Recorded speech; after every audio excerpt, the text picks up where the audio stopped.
Selamat pagi Bapak Ibu Saudara yang Tuhan kasih.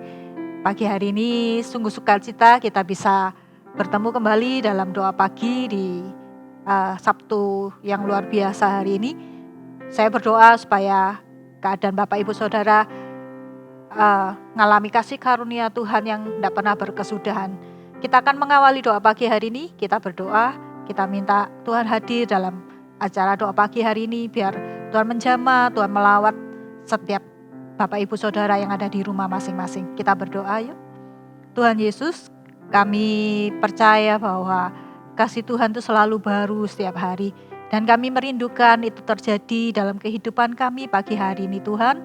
Lawat kami, berbicaralah buat kami, tuntun kami sesuai dengan firman-Mu Tuhan. Dan biar hadirat-Mu boleh kami rasakan sepanjang doa pagi hari ini Tuhan. Dalam nama Tuhan Yesus, amin. Mari kita menyembah Tuhan. Saat kami berkumpul, Roh-Mu bekerja. Ajar kami memuliakan nama-Mu. Kala hati kami mulai menyembah, berkat-Mu atas kami Tuhan, berkat-Mu atas kami. Mari katakan, saat kami berkumpul, saat kami berkumpul, Roh-Mu bekerja. Ajar kami memuliakan nama-Mu. Kala hati kami mulai menyembah, berkat-Mu atas kami Tuhan, berkat-Mu atas kami. Kami mau menyembah-Mu lebih lagi. Saat kami berkumpul, Roh-Mu bekerja. Ajar kami memuliakan nama-Mu.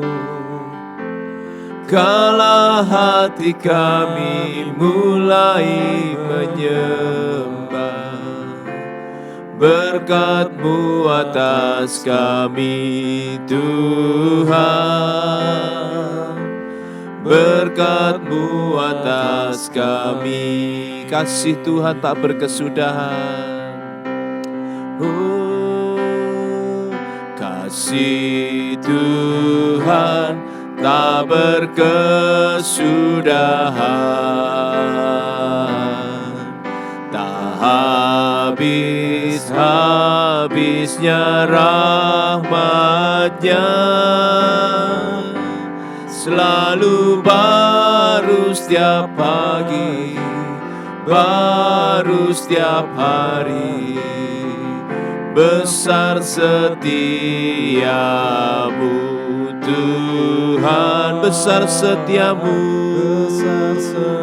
Oh, kasih Tuhan tak berkesudahan, Tuhan tak berkesudahan,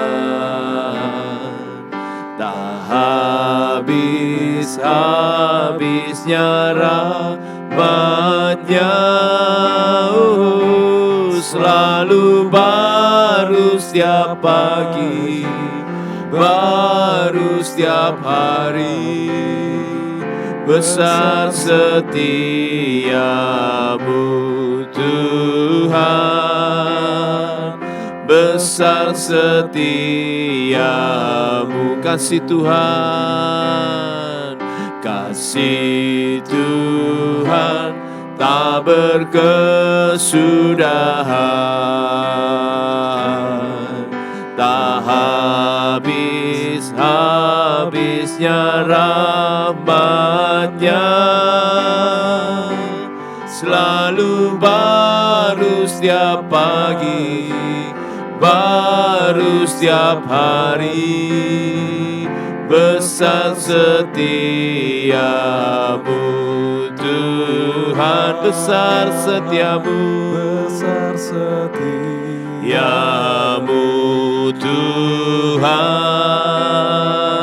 besar setiamu. Oh, mari sembah Dia. Kami menyembah-Mu Tuhan. Saat pagi ini kami naikkan syukur kami. Kami menyembah-Mu Tuhan. Semua karena kebaikan-Mu. Engkau baik. Haleluya. Kaulah segalanya dalam hidup kami. Kau yang berarti dalam hidup kami. Hanyalah Yesus. Kaulah satu-satunya dalam hidup kami. Oh ya lama ya lama syara lama ya lama su. Haleluya.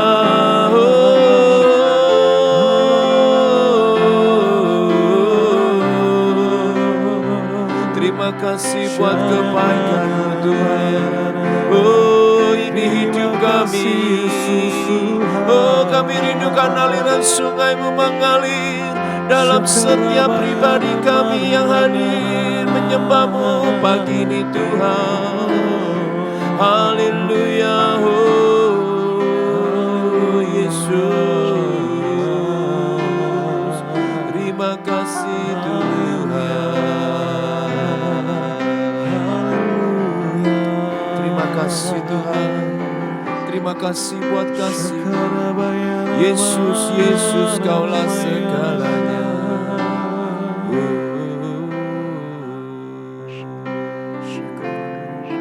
Terima kasih Tuhan.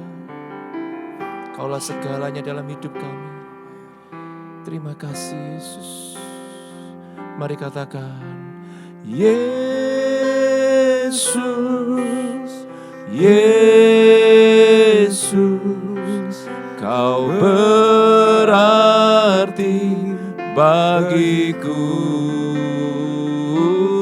Oh, Yesus, Yesus, Kau segalanya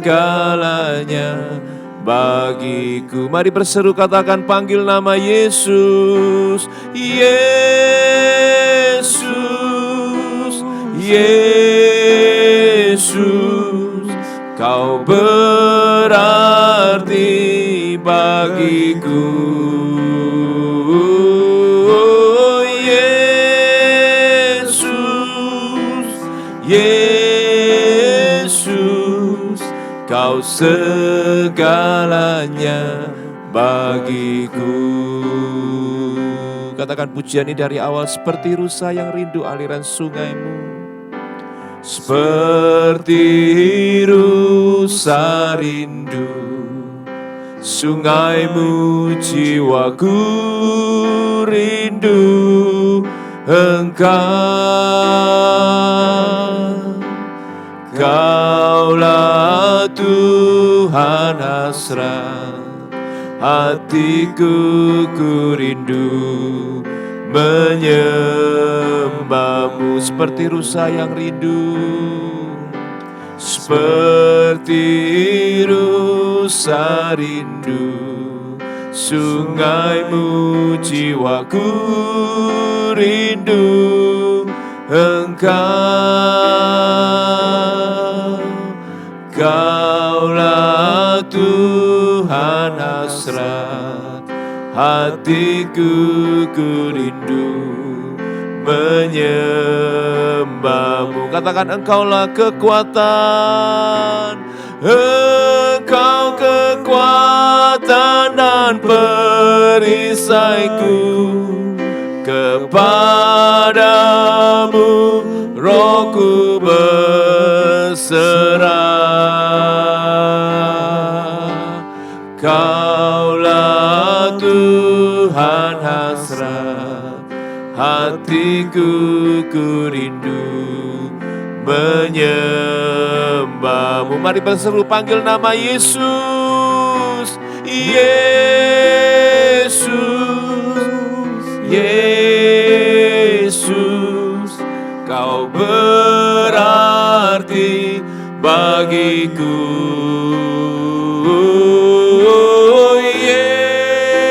Yesus, Yesus, Kau segalanya bagi. Lebih lagi panggil nama Yesus yang berkuasa. Yesus, Yesus, Kau berarti bagiku. Oh Yesus, Yesus, Kau segalanya bagiku.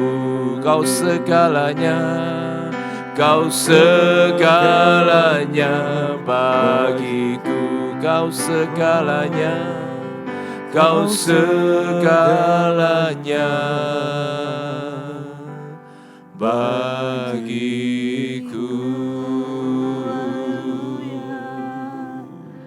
Biar sungguh Tuhan itu menjadi sebuah kerinduan kami pagi hari ini Tuhan.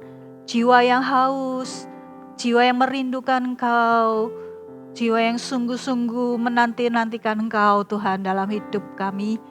Pagi hari ini bukan sekedar kami mendengar firman yang bagus ataupun kata-kata dari manusia ataupun hanya sekedar pengajaran ataupun sekedar informasi Tuhan. Tapi kami rindu Roh Kudus Engkau berbicara di hati kami. Buat setiap kami semakin mengenal Engkau, buat kami semakin mau Tuhan untuk dibentuk. Kami percaya Roh Kudus Engkau hadir di tengah-tengah kami. Berbicaralah Tuhan, kami siap untuk mendengar di dalam nama Tuhan Yesus. Amin. Shalom sekali lagi bagi Bapak Ibu yang baru join di jam ini. Kita mau untuk sama-sama mendengar kebenaran firman Tuhan supaya kita semakin bertumbuh, kita semakin lebih lagi melalui acara doa pagi ini. Kehidupan kita boleh semakin diubahkan oleh Tuhan. Saya percaya bahwa doa pagi ini kehidupan kita tidak akan pernah sama. Orang-orang yang setia membangun kehidupan doanya, pasti ada yang Tuhan tambahkan. Pasti ada yang Tuhan tambahkan, ada sesuatu yang Tuhan ubahkan dalam hidup kita. Tetap setia ya dalam acara doa pagi ini. Dan kita akan belajar sama-sama pagi hari ini. Kita akan buka dalam firman Tuhan dalam 1 Raja-Raja 19 ayat yang ke-9 sampai yang ke-14. Saya akan membacakannya. Di sana masuklah ia ke dalam sebuah gua dan bermalam di situ. Maka firman Tuhan datang kepadanya demikian. Apa kerjamu di sini hai Elia? Jawabnya, aku bekerja segiat-giatnya bagi Tuhan, Allah semesta alam. Karena orang Israel meninggalkan perjanjianmu, meruntuhkan mezbah-mezbahmu, dan membunuh nabi-nabimu dengan pedang. Hanya aku seorang dirilah yang masih hidup, dan mereka ingin mencabut nyawaku. Lalu firman-Nya, keluarlah dan berdiri di atas gunung itu di hadapan Tuhan. Maka Tuhan lalu, angin besar dan kuat yang membelah gunung-gunung dan memecah bukit-bukit batu mendahului Tuhan. Tetapi tidak ada Tuhan dalam angin itu. Dan sesudah angin itu datanglah gempa. Tetapi tidak ada Tuhan dalam gempa itu. Dan sesudah gempa itu datanglah api. Tetapi tidak ada Tuhan dalam api itu. Dan sesudah api itu datanglah bunyi angin sepoi-sepoi biasa. Segera sesudah Elia mendengarnya, ia menyelubungi mukanya dengan jubahnya. Lalu pergi keluar dan berdiri di pintu gua itu. Maka datanglah suara kepadanya yang berbunyi, apakah kerjamu di sini hai Elia? Jawabnya, aku bekerja segiat-giatnya bagi Tuhan, Allah semesta alam. Karena orang Israel meninggalkan perjanjianmu, meruntuhkan mezbah-mezbahmu, dan membunuh nabi-nabimu dengan pedang. Hanya aku seorang dirilah yang masih hidup dan mereka ingin mencabut nyawaku. Ini firman Tuhan ini akan menjadi sebuah landasan renungan bagi kita semua. Kita akan belajar tentang doa ya. Hari ini kita akan belajar mengenai tentang doa gitu ya.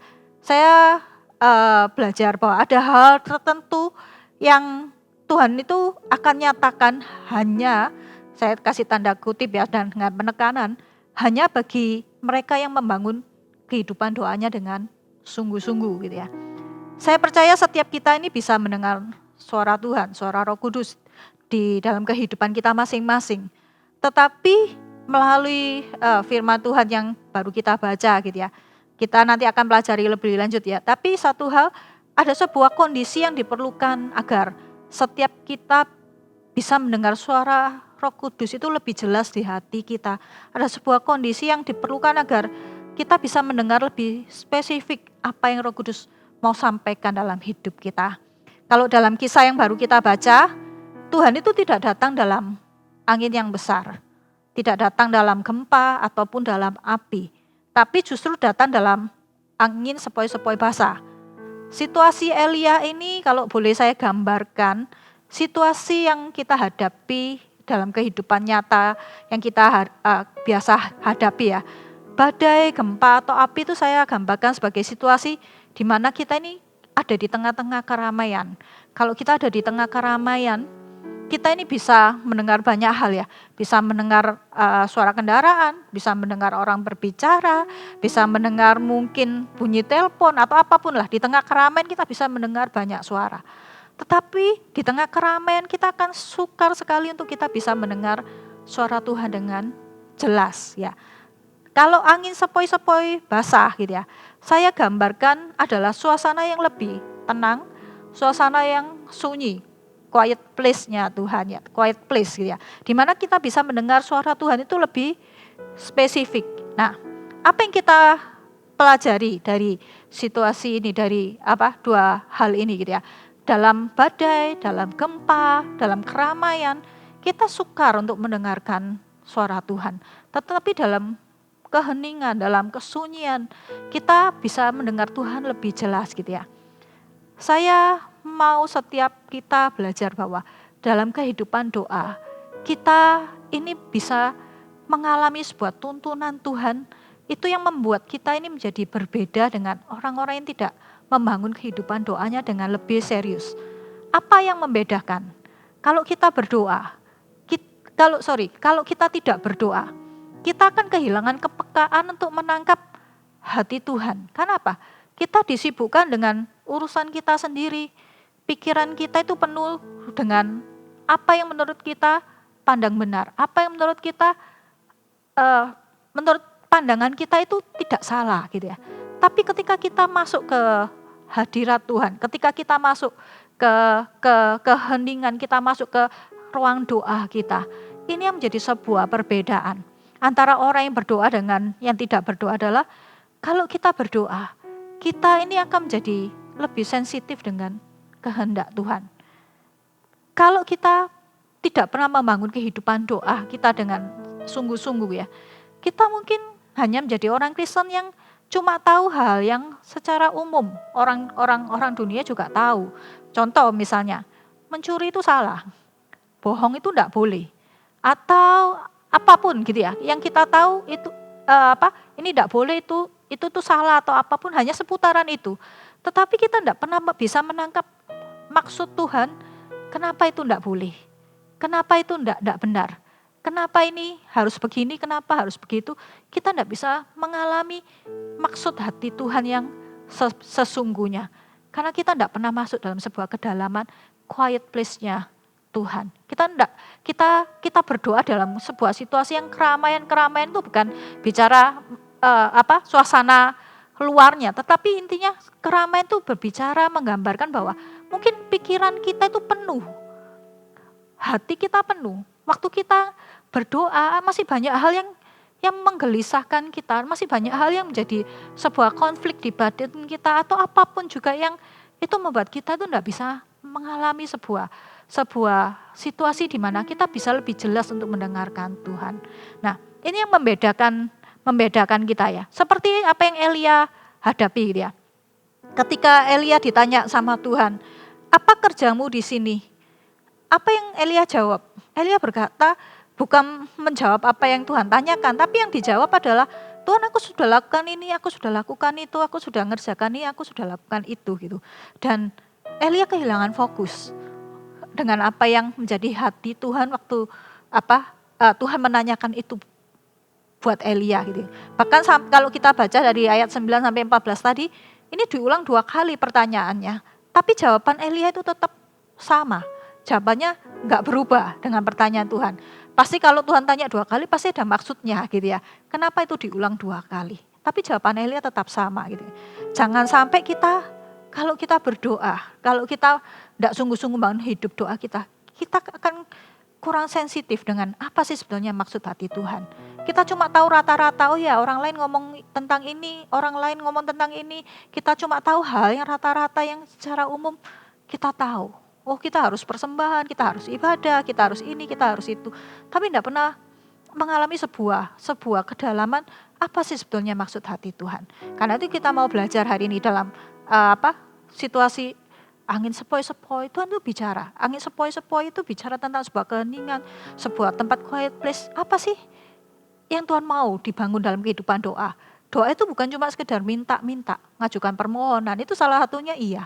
Tapi dalam doa, Tuhan tuh mau membuat hati kita ini lebih sensitif, lebih peka dengan apa sih yang ada di hati Tuhan. Nah, ada hal yang saya mungkin banyak ya, tapi pagi hari ini saya cuma mau kita peka dalam 2 hal ini gitu ya. Yang pertama, apa sih yang kira-kira kelihatannya itu bukan dosa sih. Bukan sesuatu yang membuat kita seperti itu sebuah kesalahan yang seperti apa. Tapi kadang-kala kalau itu kita tidak menyadarinya, itu akan mendukakan hati Tuhan. Bahkan ketidaktaatan kita seperti firman Tuhan katakan di bangsa Israel, itu sama seperti dosa pemberontakan. Nah ada hal yang kadang-kadang kita tidak sadari, oh itu bukan dosa kok, bukan membunuh kok, bukan mencuri kok, bukan apa kok. Tapi apakah hal itu seharusnya menggelisahkan kita atau enggak? Kalau kita tidak berdoa, kita pasti tidak bisa merasakan itu di hati kita. Nurani kita mungkin tidak bisa terlalu peka, sensitif dengan hati Tuhan. Yang pertama adalah zona nyaman. Kita baca di Yeremia 48 ayat 11. Ya, saya juga akan bacakan ini. Bapak Ibu Saudara yang punya Alkitab di rumah bisa membaca di rumah. Firman Tuhan katakan seperti, Moab hidup aman dan sejak masa mudanya dia hidup tenang seperti anggur di atas endapannya. Tidak dituangkan dari tempayan yang satu ke tempayan yang lain, tidak pernah masuk ke dalam pembuangan. Sebab itu rasanya tetap sama padanya, baunya tidak berubah. Ini sebuah teguran buat kita. Banyak orang-orang anak-anak Tuhan itu hidup dalam zona nyaman, tidak pernah mengalami sebuah perubahan, tidak pernah masuk dalam pembuangan. Dalam pembuangan itu dalam arti gini, banyak Tuhan itu merasa saya cukup hidup saleh aja sih. Saya tidak perlu hidup saya ini bersentuhan dengan kehidupan orang lain. Saya menginjil, melayani itu bukan sesuatu yang perlu saya lakukan gitu. Bahkan mungkin bagi sebagian orang, menginjil atau melayani itu adalah sesuatu yang buang waktu, merepotkan. Oleh karena itu kita sering dengar alasan-alasan untuk mereka tidak melayani, alasan mereka tidak mau untuk berdoa bagi orang lain adalah saya tidak ada waktu lah. Kalau mungkin ntar aja lah, kalau saya mungkin sudah selesai kuliah, sudah selesai saya sudah mapan lah, saya sudah berkeluarga lah, hidup saya sudah settle semuanya, saya akan melayani. Tapi di ujungnya kita banyak sekali melihat orang-orang yang dengan berbagai alasan-alasan seperti ini, hidupnya juga tidak kemana-mana gitu ya, hidupnya ya sama aja, gitu-gitu aja setelah sekian lama mereka mengikut Tuhan. Pelayanan memang tidak menjadikan kita ini seorang yang lebih rohani dari yang lainnya. Saya katakan sekali lagi ya, pelayanan memang tidak menjadikan kita lebih rohani dari yang lainnya. Tapi saya percaya bahwa kalau kita sungguh-sungguh menjadi orang yang membangun kehidupan doa kita, hati kita itu pasti akan terusik dengan hal ini. Hati kita pasti akan digelisahkan dengan hal ini. Kenapa kamu tidak melayani? Ada orang-orang yang membutuhkan kita. Bahkan mungkin bukan pelayanan mimbar, bukan pelayanan yang harus berhadapan dengan orang banyak. Tapi minimal kita boleh ngambil bagian dalam sebuah pekerjaan Tuhan. Yang pertama zona nyaman, Tuhan usik itu di hati kita. Pasti kalau kita orang yang berdoa, satu hal ini yang Tuhan pasti akan usik dalam hidup kita. Kalau sampai hari ini, mungkin Bapak Ibu Saudara merasa, ya saya cukup baik-baik saja kok. Tidak ada sesuatu hal dalam hidupku yang perlu saya pergumulkan. Ada sesuatu hal yang perlu saya perjuangkan lebih atau apapun. Hari ini ingat, Tuhan sedang mengingatkan kita. Hei, kalau kita tinggal di zona nyaman, kalau kita merasa hidup kita baik-baik saja, kalau kita merasa kita tidak perlu peduli dengan kehidupan orang lain. Hari ini Roh Kudus biar berbicara di tempat tersembunyi, di hatimu untuk menegurmu hari ini. Yang kedua, yang Tuhan mau kita bukan hal dosa mungkin, bukan hal yang mungkin sesuatu yang membuat kita langsung kelihatan itu sesuatu yang area abu-abu atau apapun. Tapi kadangkala itu menjadi hal yang kita abaikan. Dan Tuhan mau waktu kita mendengar firman ini, dan Tuhan mau waktu kita berdoa, itu pasti akan selalu Tuhan ingatkan di hati kita. Akan selalu Tuhan bicarakan itu di hati kita. Hal kedua ini apa? Kita akan baca di Amos 6 ayat yang ketiga sampai yang ke-6 gitu ya. Saya bacakan juga. Hai kamu yang menganggap jauh hari malapetaka, tetapi tidak mendekatkan pemerintahan kekerasan yang berbaring di tempat tidur dari gading. Waduh, tempat tidurnya dari gading, mahal pasti. Dan duduk berjuntai di ranjang yang memakan anak-anak domba dari kumpulan kambing domba dan anak-anak lembu dari tengah-tengah kawanan binatang yang tambun, yang bernyanyi-nyanyi mendengar bunyi gambus, dan seperti Daud menciptakan bunyi-bunyian bagi dirinya, yang minum anggur dari bokor dan berurap dengan minyak yang paling baik, tetapi tidak berduka karena hancurnya keturunan Yusuf. Saya ulangi bagian yang terakhir. Tetapi tidak berduka karena hancurnya keturunan Yusuf. Membangun kehidupan pernikahan kita, karir kita, studi kita, Tuhan ingin pasti kita lakukan yang terbaik. Bahkan itu harus. Itu yang menjadi bagian dan tanggung jawab kita. Tetapi apa yang Tuhan tidak mau adalah hidup kita, tujuan hidup kita itu cuma berakhir di sana. Itu yang Tuhan tidak inginkan. Kalau tadi disebutkan kita minum anggur dari pokok, berurap dengan minyak yang paling baik. Segala sesuatunya itu bukankah itu yang manusia sering kejar. Pencapaian manusia itu hanya seputaran itu. Keluargaku berhasil, baik-baik, studiku berhasil, karirku berhasil, dan macam-macam. Pencapaian manusia itu hanya seputaran itu. Tapi diingatkan oleh Tuhan, tetapi yang tidak berduka karena hancurnya keturunan Yusuf. Kalau kehidupan doa kita yang kita bangun itu kita bangun dengan benar, pasti doa kita itu tidak akan hanya seputaran melulu untuk diri kita. Roh Kudus akan berbicara di hati kita, Roh Kudus akan mengusik hati kita bahwa ada sebuah kebutuhan selain diri kita, di mana ada orang-orang terhilang di sekitar kita. Ada orang-orang yang perlu kita selamatkan, minimal keluarga kita. Minimal orang yang kita kenal, teman kerja kah, teman sekolah kah, atau siapapun juga. Itu pasti akan mengusik hati kita. Nah, kalau di hati kita merasa kita tidak punya beban seperti itu gitu ya. Pagi hari ini, apalagi ini jadi momen-momen di mana di GMS kita sedang melakukan CG Fund gitu ya. Saya mengajak Bapak, Ibu, Saudara sekalian, ayo pagi hari ini kita masuk sebuah tempat quiet place-nya Tuhan. Di mana mungkin tidak ada banyak keramaian yang itu membuat kita ini kehilangan fokus.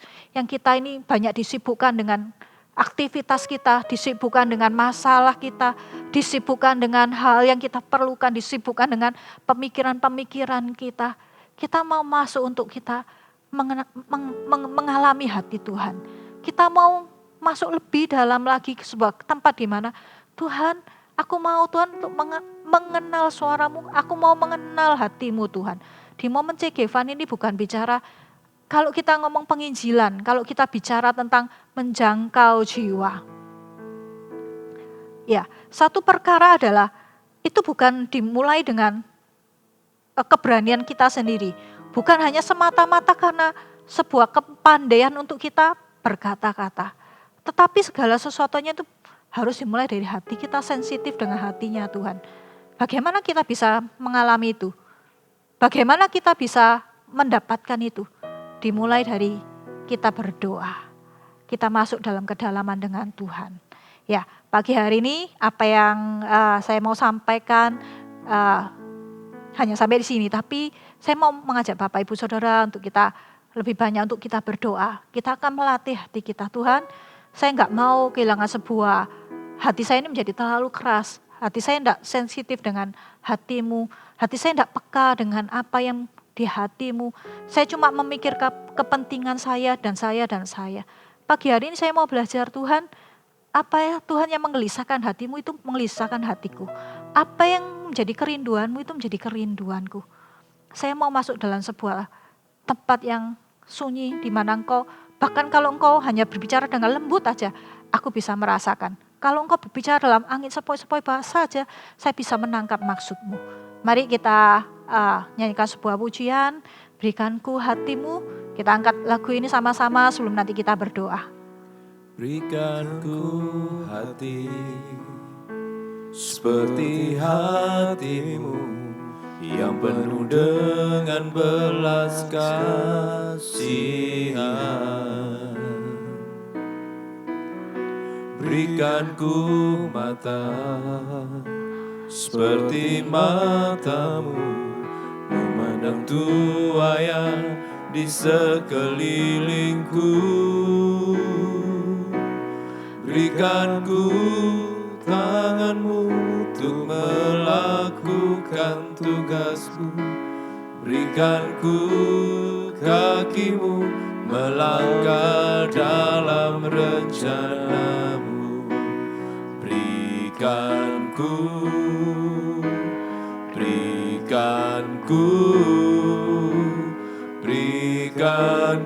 hati-Mu. Berikanku hati seperti hati-Mu yang penuh dengan belas kasihan. Berikanku mata seperti mata-Mu memandang tuayan di sekelilingku. Berikanku tangan-Mu untuk melakukan tugas-Ku. Berikanku kaki-Mu melangkah dalam rencana-Mu. Berikanku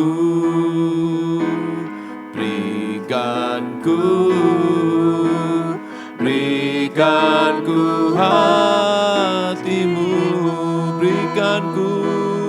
Berikanku tangan-Mu untuk melakukan tugas-Ku.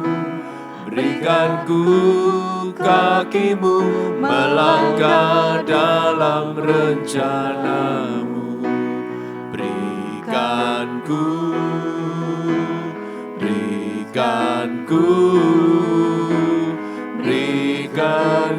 hati-Mu. Berikanku hati-Mu.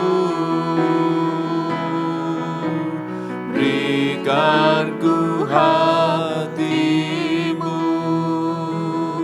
Saya ajak Bapak Ibu Saudara, letakkan tangan Anda di dada Anda. Saya tidak tahu apa yang menjadi beban pergumulan Bapak Ibu Saudara pagi hari ini. Tapi biar kita boleh menyingkir sejenak dari keramaian yang ada, dari badai, dari gempa, dari api, dari segala sesuatu yang itu seringkali mengganggu kita. Seringkali kita tidak mendapati Tuhan di tengah-tengah keramaian kita, kesibukan kita. Pagi hari ini hati kita jangan terlalu busy, terlalu sibuk dengan perkara-perkara tersebut. Pagi hari ini coba dengarkan. Tuhan yang begitu lembut, suara Tuhan yang begitu lembut sedang mengetuk hatimu. Anda mendengar enggak? Kalau pagi hari ini Tuhan sedang mengetuk hatimu. Ayo, sudah pelayanan belum? Ayo terlibat dalam kegerakan Tuhan yuk. Ayo peduli dengan, itu loh ada temanmu yang belum diselamatkan. Itu loh ada tetanggamu yang perlu kau kunjungi, yang perlu kau doakan. Itu loh ada begitu banyak orang yang membutuhkanmu. Kalau hari ini kita sebagai anak Tuhan, sebagai orang Kristen, kita cuma menjalani kehidupan kekristenan kita. Kita menjadi orang yang hidup dalam dunia yang begitu banyak hal yang membuat kita tidak bisa mendengar suara Tuhan yang sepoi-sepoi itu di hati kita. Pagi hari ini, izinkan melalui firman ini, kita mau kembali untuk kita mengalami hati Tuhan. Jangan diabaikan. Hati Tuhan sedang berbicara, Tuhan sedang berbicara di hati kita. Tuhan sedang mengusik kita dari zona nyaman kita. Tuhan sudah mengusik hati kita menjadi orang, kalau kita menjadi orang yang berdoa, satu perkara bukan karena permintaan kita itu dijawab atau enggak. Itu iya salah satunya. Tapi hal yang kedua Tuhan mau kerjakan adalah Tuhan tuh mau mengubahkan kita menjadi orang yang peka dengan hati Tuhan. Waktu kita berdoa, mungkin permintaan kita tidak dijawab. Kita tidak menjadi orang yang kecewa. Ketika kita menjadi orang yang berdoa, kita bukan lagi menjadi orang yang egois lagi. Saya percaya kalau kita semakin kita membangun hidup doa kita itu menjadi orang yang mudah untuk berbelas kasihan. Kita mudah menjadi orang yang dulunya mungkin bukan orang yang mudah untuk murah hati, tapi kita akan menjadi orang yang murah hati. Karena kita membangun hidup doa kita. Tuhan akan banyak berbicara. Angin yang sepoi-sepoi itu akan banyak berbicara di hati kita. Doa-doa, melalui kehidupan doa kita, itu yang membuat kita tidak cuma sekedar mengerti ini dosa enggak, ini dosa atau enggak, ini benar atau enggak, ini boleh atau enggak. Tapi sebuah kepekaan sensitif hati kita itu akan lebih dibawa. Kenapa ya Tuhan mau saya lakukan itu? Apa yang Tuhan mau saya lakukan? Itu yang akan kita temui di angin sepoi-sepoi yang basah, di tempat kedalaman, di tempat yang sepi, di tempat yang sunyi. Tuhan mau banyak berbicara di hati kita. Mari kita angkat pujian ini sekali lagi. Setelah itu saya ajak kita akan berdoa sama-sama untuk jiwa-jiwa yang belum diselamatkan. Saya ajak setiap kita, mungkin Bapak Ibu Saudara, mungkin ada keluarga Anda, ada rekan Anda, atau siapapun juga yang Anda perlu untuk Anda doakan. Belum tentu mereka belum diselamatkan, tapi mungkin lagi kondisinya sakit. Mungkin kondisinya jauh dari Tuhan atau apapun juga. Saya akan ajak kita berdoa. Kita angkat satu kali lagi lagu ini. Setelah itu kita akan berdoa. Berikan ku hati seperti hatimu yang penuh dengan belas kasihan. Berikan ku mata seperti matamu memandang tuayan di sekelilingku. Berikan ku tanganmu untuk melakukan tugasku. Berikan ku kakimu melangkah dalam rencanamu. Berikan ku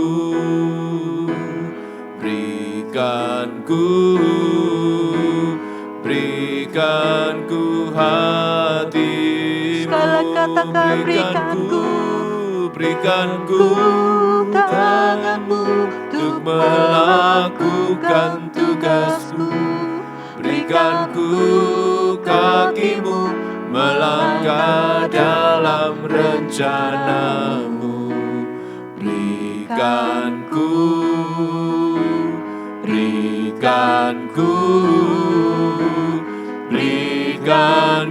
hatimu. Berikan ku hatimu.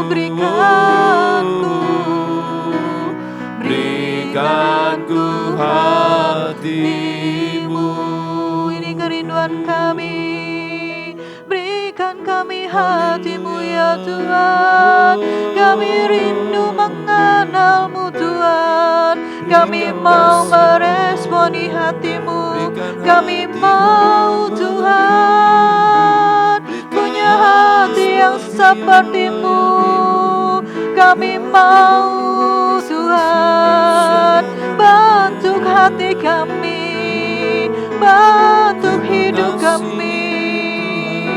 Kami mau Kau pakai, kami mau mendengarmu, kami mau peka dengan hatimu Tuhan. Hiramaya Shane, Hiranana Maya Ramo. haleluya, haleluya, haleluya. Pagi hari ini Tuhan, biar ada satupun dari kami merasa hidup kami sudah baik-baik saja. Tapi kalau ada hal yang belum kami lakukan, kami tahu itu mungkin bukan sebuah dosa, bukan sebuah kesalahan, tapi sering masih kami abaikan dalam hidup kami. Tuhan, pagi hari ini Tuhan, kami mau mengambil hati-Mu buat setiap kami Tuhan. Kami rindu, kami melihat setiap jiwa-jiwa di sekeliling kami. Kalau ada orang-orang sekeliling kami hari ini mereka belum mengenal Tuhan, kami berdoa pagi hari ini Tuhan, Engkau yang menjamah mereka Tuhan, Engkau yang memulihkan mereka Tuhan, Engkau yang membebaskan mereka Tuhan. Kami berdoa dalam nama Yesus Tuhan, kami mau merebus setiap jiwa-jiwa Tuhan dari api neraka. Kalau hari ini mereka masih mengeraskan hati, kami berdoa di dalam nama Yesus Tuhan, biar Kau melembutkan hati mereka Tuhan. Kami merebus setiap orang tua yang ada, kami merebus setiap anak-anak, kami merebus setiap saudara-saudara kami. Kami berdoa di dalam nama Yesus, selamatkan mereka Tuhan, selamatkan mereka Tuhan di dalam nama Yesus, di dalam nama Yesus, di dalam nama Yesus. Kalau ada mereka yang sakit Tuhan, kami percaya kuasa bilur-bilur-Mu sanggup menyembuhkan mereka di dalam nama Tuhan Yesus. Kami perkatakan kesembuhan bagi rekan kami, bagi keluarga kami Tuhan. Biar sungguh Tuhan, hari ini kami boleh melihat mereka benar-benar boleh mengalami jamahan-Mu Tuhan. Kuasa-Mu mengalir setiap bagian tubuh mereka yang sakit Tuhan. Di dalam nama Yesus, di dalam nama Yesus. Biar kami juga berdoa di momen CGFan ini Tuhan. Kami berdoa supaya hati kami terus tergerak Tuhan. Kami meresponi apa yang ada di hati-Mu. Kami bisa terus bergerak Tuhan dengan kasih yang Kau taruh di hati kami Tuhan. Terima kasih untuk pagi hari ini Tuhan. Kami belajar untuk kami duduk diam, kami belajar untuk kami mendengar hati-Mu Tuhan. Terima kasih Tuhan di dalam nama Yesus. Saya percaya bahwa kalau apa yang kita lakukan ini kita terus bangun dalam hidup kita. Ada sesuatu yang Tuhan akan tambahkan. Kasih-Nya ditambahkan buat kita. Bukan cuma iman, tapi kasih-Nya ditambahkan buat kita. Kita akan berjumpa kembali di Sabtu yang akan datang. Terus setia, terus hidup dalam doa, hidup dalam Tuhan, jangan pernah menjadi lelah. Kita akan berjumpa lagi di Sabtu yang depan, Sabtu minggu ke depan. God bless you, Tuhan Yesus memberkati.